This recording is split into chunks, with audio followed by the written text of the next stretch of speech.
Good morning, everyone. In today's video, we will continue our discussion on Basel norms. In the previous video, we have already discussed about Basel norms, where we learned that Basel norms or Basel Accords are international banking regulation issued by Basel Committee on Banking Supervision. हमने देखा था पिछले video में Basel norms क्या होते हैं. Basel norms basically international banking regulation है कि कौन इसे इशू करता है. Basel committee on banking supervision. हमने Basel committee on banking supervision के बारे में भी पढ़ा था.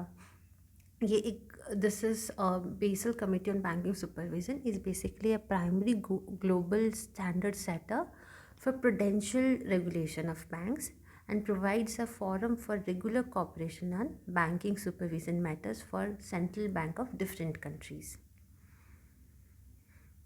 बैंकिंग ये एक banking committee on Basel committee on banking supervision basically एक ग्लोबल स्टैंडर्ड सेटर है. ये किसके लिए? प्रूडेंशियल रेगुलेशन फॉर बैंक्स के लिए. ये क्या करता है? एक फोरम प्रोवाइड करता है ताकि एक रेगुलर कॉपरेशन मेंटेन रहे बैंकिंग सुपरविजन में जो भी कंट्रीज इसके मेंबर हैं उनके सेंट्रल बैंक्स में. It provide forum for regular cooperation on banking supervision matter. And what is the objective of Basel Committee on Banking Supervision? Its objective is to enhance understanding of key supervisory issues and improve the quality of banking supervision worldwide.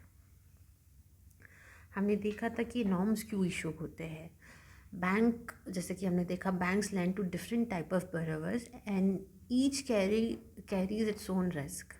They lend the deposit of public as well as money raised from bank, that is equity and debt.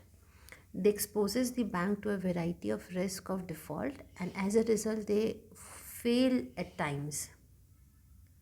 Therefore, bank have to keep aside a certain percentage of capital as security against risk of non-recovery. Basel Committee has produced norms called as Basel norms for banking to tackle this risk. We have also learned that why this name Basel. This whole thing is named after a city which is in Switzerland. It is a headquarter for Bureau of International Settlement.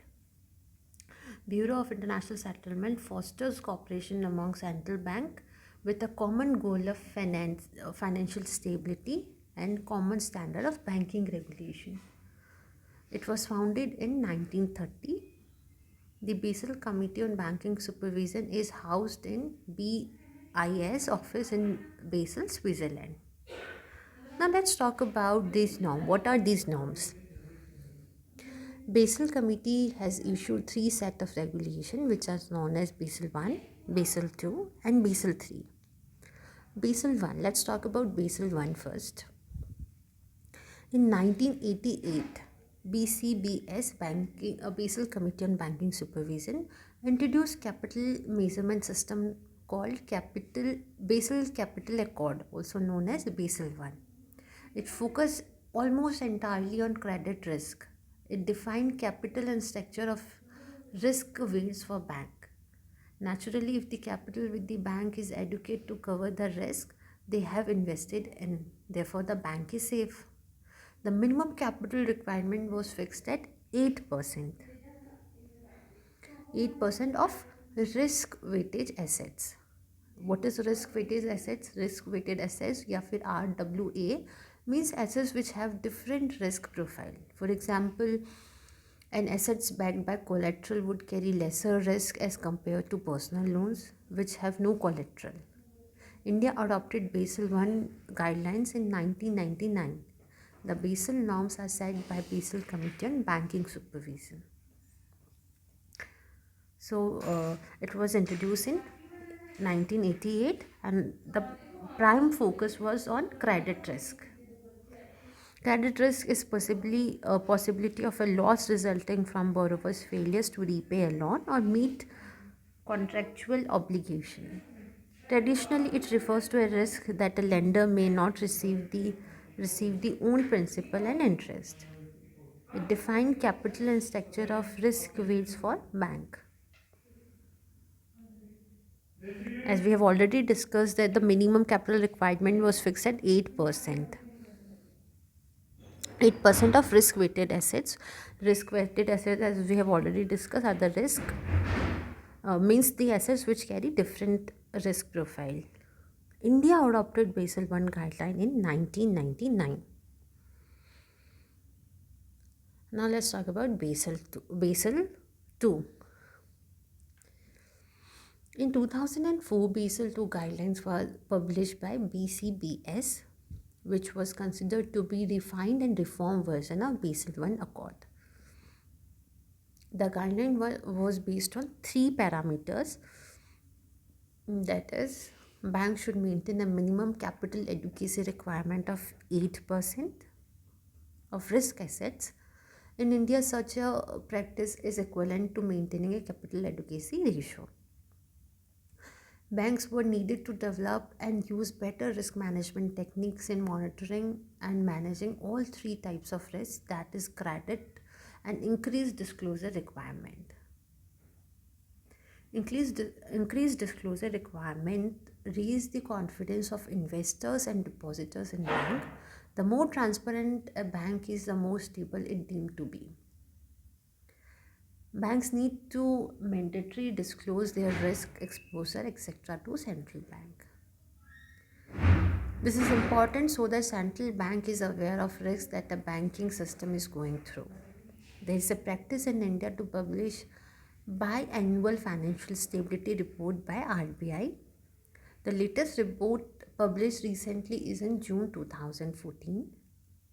The Basel norms in India and overseas are yet to be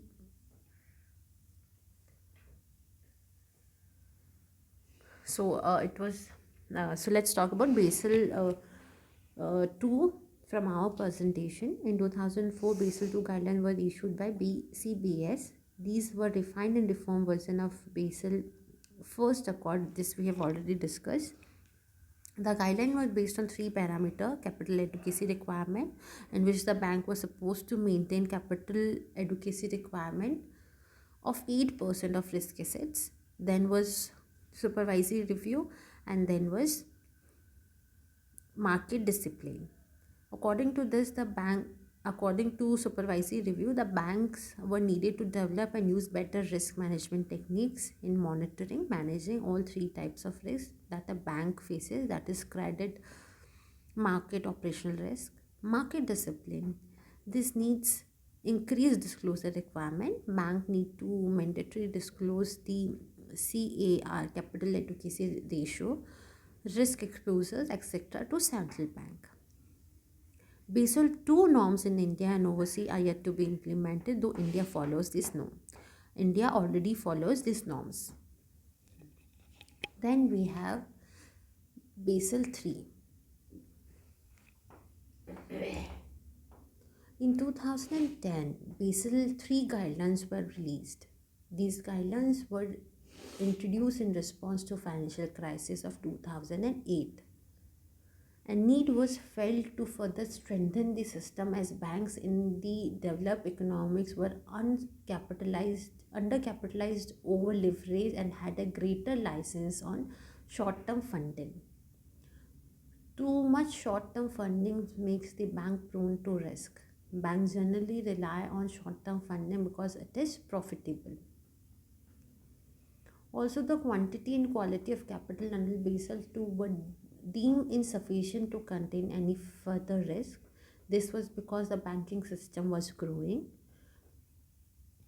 The world economy was growing too. Hence, what is sufficient earlier was not sufficient now.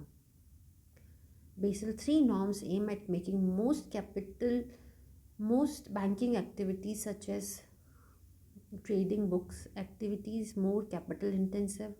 The guidelines aim to promote a more resilient banking system by focusing on four vital banking parameters, that is capital, leverage, funding, liquidity. So let's start with our presentation for Basel III. Basel III in 2010, Basel III guidelines were released. These guidelines were introduced in response to financial crisis of 2008. A need was felt to further strengthen the system as banks in developed economy were undercapitalized, over leveraged, and had a greater reliance on short-term borrowing. This we have already discussed. It was also felt that the quality and quantity of capital under Basel II were deemed insufficient to contain further risk. As we have already discussed that the guideline aimed to promote more resilient banking system by focusing on four vital banking parameter, that is capital, leverage, funding, liquidity. In capital, let's start with capital first. The capital adequacy ratio is to be maintained at 12.9%. The minimum tier 1 capital ratio and the minimum tier 2 capital ratio have to be maintained at 10.5% and 2% of risk weighted assets respectively. In addition, banks have to maintain a capital conservation buffer of 2.5%. Counter cyclic buffer is also to be maintained at 0 to 2.5%. Leverage. The leverage rate has to be kept at least 3%. The leverage ratio is the ratio of banks' tier 1 capital to average total consolidated assets. Funding and liquidity. Basel III created two liquidity ratios, that is LCR and NSFR. What is LCR? LCR is basically liquidity coverage ratio. This ratio will require banks to hold a buffer of high quality liquid assets sufficient to deal with the cash outflow encountered in acute short term stress scenario as specified by supervisor. It is to prevent situation like bank run. What is bank run? Let us first understand this. What is bank run? Bank run is basically, it occurs when a large number of consumers of a bank or other financial institutions withdraw their deposits simultaneously over concerns of banking solvencies. As more people withdraw their fund, the profitability of default increases, promoting more people to withdraw their deposits. So LCR is this situation is to prevent bank run. The goal is to ensure that the bank have enough liquidity for 30 days stress scenario if it were to be happen. What is NSFR then? And NSFR stand for Net Stability Funds Rate, which requires bank to maintain a stable funding profile in relation to their off balance sheet assets and activities. It requires bank to fund their activity with stable source of finance. The minimum NSFR requirement is 100%. Therefore, LCR measures short term, that is 30-day reliance, and NSFR measures medium term reliance. So that's all for today. Thank you for watching.